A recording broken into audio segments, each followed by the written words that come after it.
आज सुबह लवलीन के पति अनुज घर से बाहर जाने लगे तो लवलीन ने कहा, घर में बनाने के लिए कोई भी सब्जी नहीं है। और फिर कुछ सब्जियों के नाम लेकर कहती है, आते हुए लेते आना। इसके बाद काफी देर इंतजार करती रही कि कब अनुज सब्जियां लेकर आएंगे, वह बनाएगी। दोपहर तक अनुज के हाथ में कुछ लिफाफे पकड़े घर में प्रवेश किया। लवलीन ने सोचा, देर तो हो गई है, परंतु कोई बात नहीं, मैं जल्दी से कुछ बना लूंगी। लिफाफे खोले तो देखा सारी सब्जियां तो थी, बस प्याज नहीं थी। अनुज से पूछा तो आगे बड़ी लापरवाही से जवाब मिला, वो तो मैं भूल गया। लवलीन गुस्से में बोली, एक तो आपने पहले इतनी देर करवा दी, ऊपर से प्याज नहीं लाए। अब बताइए, प्याज के बिना सब्जी को तड़का कैसे लगेगा? आगे से अनुज बोला, क्यों ऐसे बहस कर रही हो? तुम औरतों को तो हर बात में कमी निकालने की आदत होती है। खुश रहना तो मानो आप औरतों को आता ही नहीं। अनुज यह सब बोलकर टीवी के सामने बैठ गया और लवलीन सिर पकड़कर सोचने लगी, अगर सारी सब्जियों के साथ प्याज भी समय पर ला दिए होते तो क्या मैं खुश ना होती? फिर यह सब्जियां कौन सा मैंने अकेली खानी है? यह कोई एक दिन का एक घर की घटना नहीं है। अक्सर हम सब औरतों को कहीं न कहीं सुनने को मिलता है, तुम औरतों को खुश रहना नहीं आता। परंतु अगर आराम से सोचा जाए तो एक औरत को खुश होने के लिए किसी खास मौके की जरूरत नहीं होती। उसके पास खुशियां मनाने के मौके बहुत हैं। छोटी छोटी बात पर भी खुश होने के बहाने ढूंढ लेती है। आखिर एक औरत जो ठहरी, घर में अगर खाने की 4 चीजें आ जाएं तो बड़ी खुशी से पहले पूरे परिवार को पेट भर खिलाने के बाद जो बचता है उसी में खुश हो लेती है। जब कोई उनकी बनाई सब्जी की जरा सी तारीफ कर दे तो गर्मी में रसोई में पसीने से तरबतर होने का सारा दुख भूल जाती है। पति कभी देर तक सोए देखकर माथे पर हाथ रखकर पूछ ले, तबीयत तो ठीक है? तो पिछले दिनों की सुनाई सारी बातें भूल जाती है। सास ससुर अगर किसी के आगे तारीफ के 2 शब्द बोल दे तो अपने आप को बड़ी किस्मत वाली समझती है।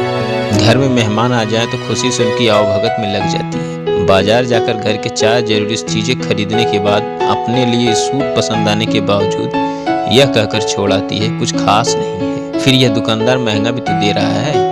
अपनी बिंदिया, लिपस्टिक, नेल पॉलिश लगाकर तैयार होने से कहीं जरूरी घर की साफ सफाई लगती है। सारे दिन की मेहनत के बाद घर के चमकते हर कोने के देखकर मन ही मन खुश हो लेती है। घर में एक सुई आ जाए या लाखों की नई चमचमाती कार, हर चीज का दिल से स्वागत करती है। दिन रात बस उसी घर के बारे में सोचती है जिसके बाहर नेम प्लेट पर कभी उसका नाम ही नहीं लिखा जाता। फिर भी बड़े मान से उसको रोज साफ करती है। जन्मदिन हो या मैरिज एनिवर्सरी, कोई बेड शीट हो या डिनर सेट, उपहार में मिल जाए तो चेहरे पर पूरे दिन के लिए रौनक आ जाती है। 9 महीने बच्चे को पेट में लगकर लाख तकलीफें सहने के बाद उसके रोने की एक आवाज सुनकर सब भूल जाती है और फिर उसके पालने पोसने में ऐसे व्यस्त होती है मानो दुनिया भूल गई हो। बच्चे की हर छोटी बड़ी उपलब्धि को हमेशा के लिए आंखों में कैद कर लेती है। बच्चा 1 गिलास दूध अपने आप पी ले या सब्जी की कटोरी खा ले तो माँ का पेट खुशी से भर जाता है। बच्चों के रिपोर्ट कार्ड पर उसे अव्वल आया देखकर यूं महसूस होता है मानो खुद किसी इम्तिहान में अव्वल आई हो।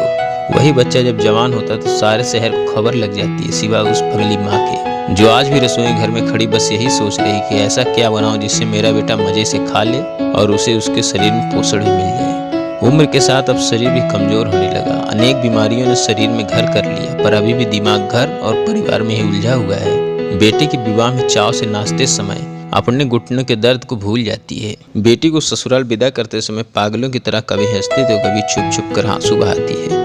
सारी रस्मों को बखूबी पूरा करती है और फिर एक दिन अपने आखिरी वक्त में पति और बच्चों की बाहों में हंसते हंसते सदा सुहागन रहने की इच्छा पूरी करते हुए इस दुनिया से विदा ले जाती है। परंतु जाते जाते इस समाज और पुरुषों के लिए एक सवाल छोड़ जाती है, क्या सचमुच औरतों को कभी खुश होना नहीं आता? तो दोस्तों, कहानी कैसी लगी? अगर पसंद आई हो तो लाइक, शेयर, सब्सक्राइब करना ना भूलें। इस कहानी की लेखिका है